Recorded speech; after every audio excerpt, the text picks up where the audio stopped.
What's up, guys?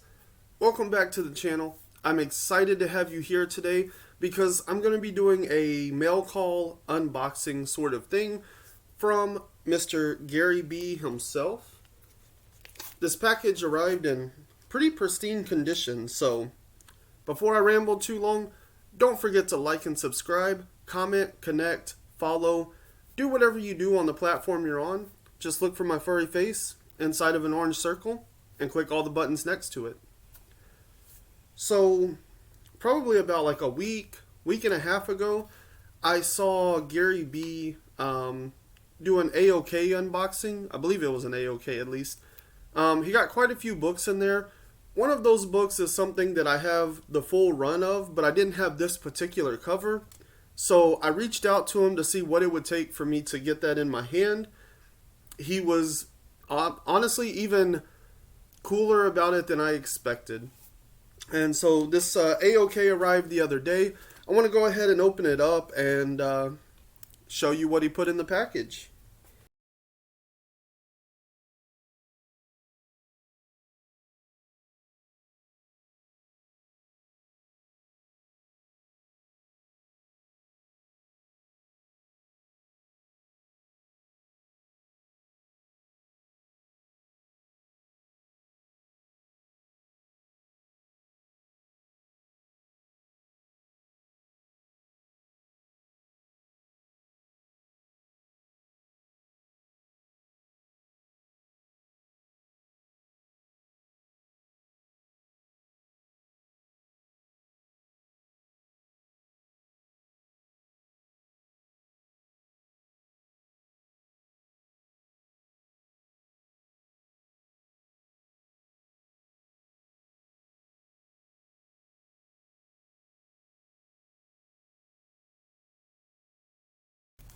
Check this out. It looks like we got Keepers of the Cash. Very nice.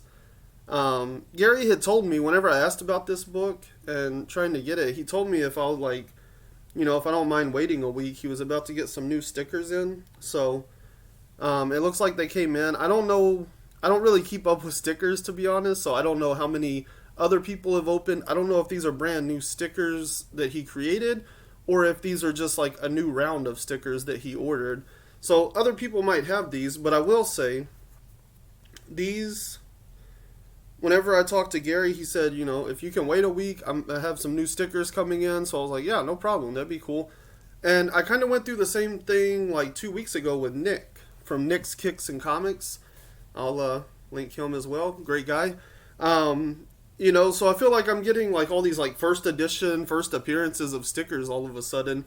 It's probably just a timing thing, kind of strange, but it's also kind of cool.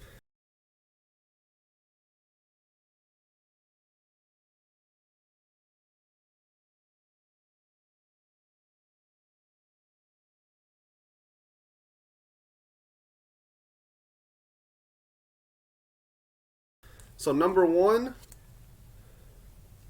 boom.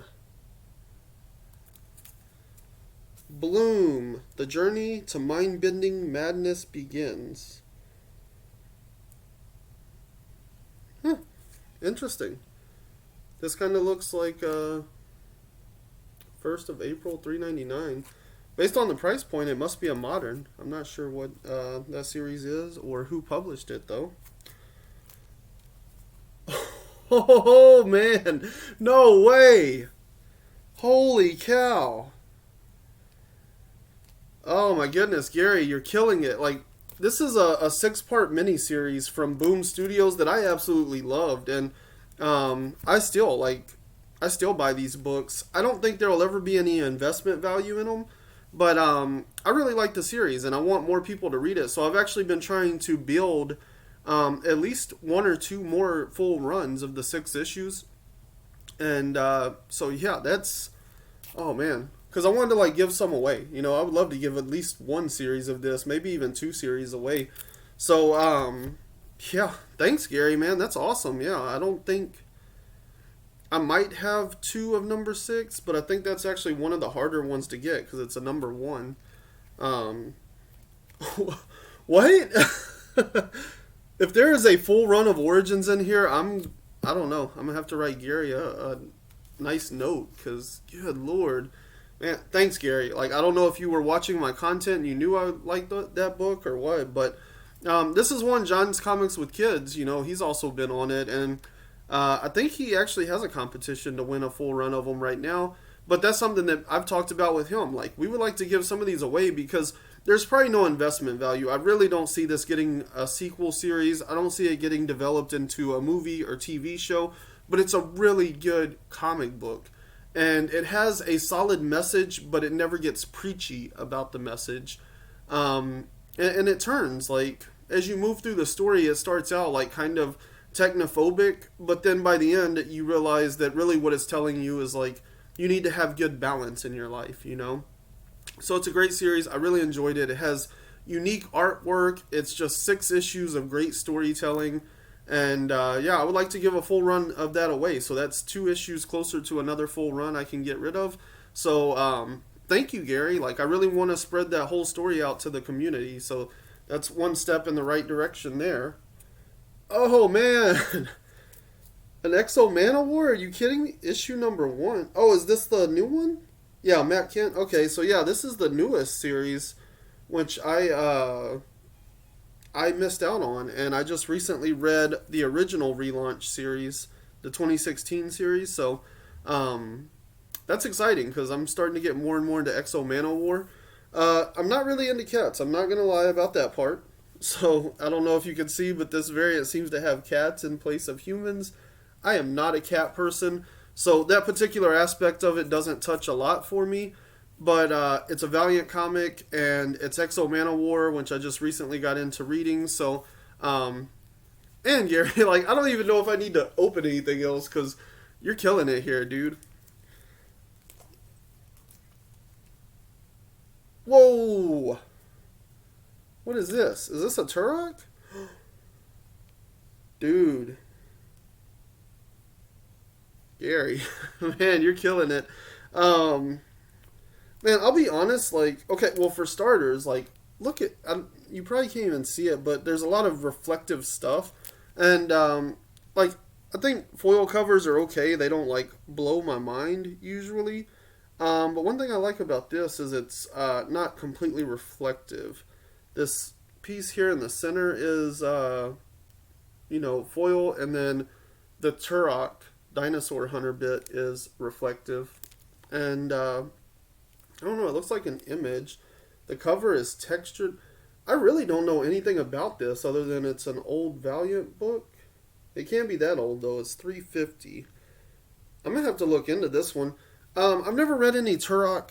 I've never read any Turok comics, but I did love the game. There was one on 64. Maybe there might have been 2 on 64 that I played. And then there was a relaunch on Xbox 360 that was actually really good. I think a lot of people overlooked it. They were kind of, I guess, like tired of Turok by that point. But it was a really cool game. It was like a 3D first-person shooter. You were fighting dinosaurs.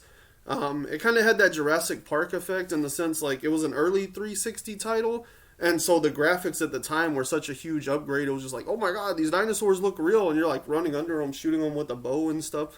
It was very cool. So that's awesome. Yeah, I don't have any Turok comics, but it is a character I've wanted to collect because I didn't know he came from the comics until quite recently, to be honest. I always thought it was just a video game. Boom. What is this? I mean, honestly, if it's garbage, I wouldn't even care. Oh, Glarian. Okay, this is Charlie Stickney. I don't think he's a founder of Scout Comics, but he's definitely, I think they brought him in pretty quick because he's so good at like marketing and Kickstarter related things. And this is, I think it's a spinoff of White Ash. Yeah, White Ash Presents. So this is, White Ash is a series I haven't read, but it's very popular, and I think it started on Kickstarter and moved over to Scout or something like that. And like I was saying, I mean, Charlie Stickney, he was a Kickstarter creator that was so good at what he was doing that Scout Comics brought him into the fold. And so he kind of runs like their Kickstarter community outreach kind of division, I guess. And Glarian, I believe, is like it's a character spinoff from White Ash. I've heard a lot about both White Ash and Galarian. People are really excited about this book. It's a #1, so that's really cool. That's really interesting. Man, and they say AOKs can't be awesome things. And I think this is the last book, so this must be the one that I was actually requesting. Boom, there we go. Look at that. So, yeah. Whew, a $15 book at that. Wow. This is Psylords. It started, I want to say, oh, it's from that Spider-Man booth. Okay, I've heard about them recently. Yeah, so this one is a 2018 series called Psylords, obviously. It's from Valiant, so it's a Valiant title. It was written by Fred Van Lente, and I think he did, I want to say he did a lot of the artwork. It's got like a lot of watercolor kind of work to it and stuff. There's a ton of mystery in this series. Like, these 4 characters that are on the cover here are, those 4 characters are the Psylords in this story. And they basically wake up in deep space with amnesia. They're from different parts of Earth. So you have, like, this guy is Russian. He speaks Russian. And I want to say the main guy was American, like South American or something. You know, so they're from like 4 very different quadrants of Earth. They wake up in deep space. They have amnesia. They have these powers that they kind of can activate, but like they're still not quite sure how to use them. And they speak different languages. Like, I can't stress that enough. They're a team of 4, but they speak different languages. So they can't communicate with each other, but one of the side effects of the powers they have gives them like this telepathic sense of communication. So, especially in the earlier issues, there's a lot of frustration because they keep trying to speak out loud. Watch out behind you, you know, but they're saying it in Russian, so the entire rest of the team's like, I don't know what they're getting at for the most part. But then, you know, as they start to solidify that telepathic connection, they can basically communicate through thoughts. And so that allows them to come together as a team. But they also have like amnesia. They don't know why they're in like deep space. They don't know where these powers came from. They don't really know what's going on 99% of the time. They keep getting into conflicts with people just because like there's this, you know, they run into aliens. They're being held captive by aliens. And the aliens are trying to communicate to them. They're trying to communicate to the aliens. None of it's going well. And so that's kind of where the frustration with the series comes in. Like, I think there's a lot of really cool concepts going on here. They introduced this villain that just has like a great backstory, you know. So all of that's like really cool. Where I get frustrated is I read like 8 issues of it and they still were like struggling with the whole amnesia thing and they never really moved past that. I get it. It would be very frustrating to not be able to remember anything, but you're in a life or death kind of situation. I feel like your instincts to survive would take over. Like, when things slow down, sure, let's worry about our amnesia. But in the middle of a fight, who cares? It's time to survive, you know? And this series just, like, kept so much mystery for so long. I really need to go back and read it so I can do a better breakdown of it and see if maybe it makes more sense once you get all the way through the series. But overall, I'm really excited. This is issue #1. Quite a few #1s in here, really.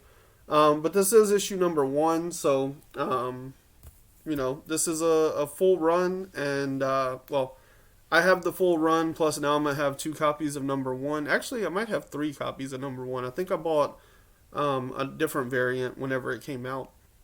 So, yeah, that is an AOK from Gary B. So this was a mail call. It turned out to be more than I expected. Honestly, I was thinking I might have to fluff this video to get it over a 1-minute mark so that it wouldn't just be a short sort of thing. But I mean, he sent me so many books and they're absolutely phenomenal books to have in my collection. And yeah, that's all I have for today. So until next time, keep flipping pages.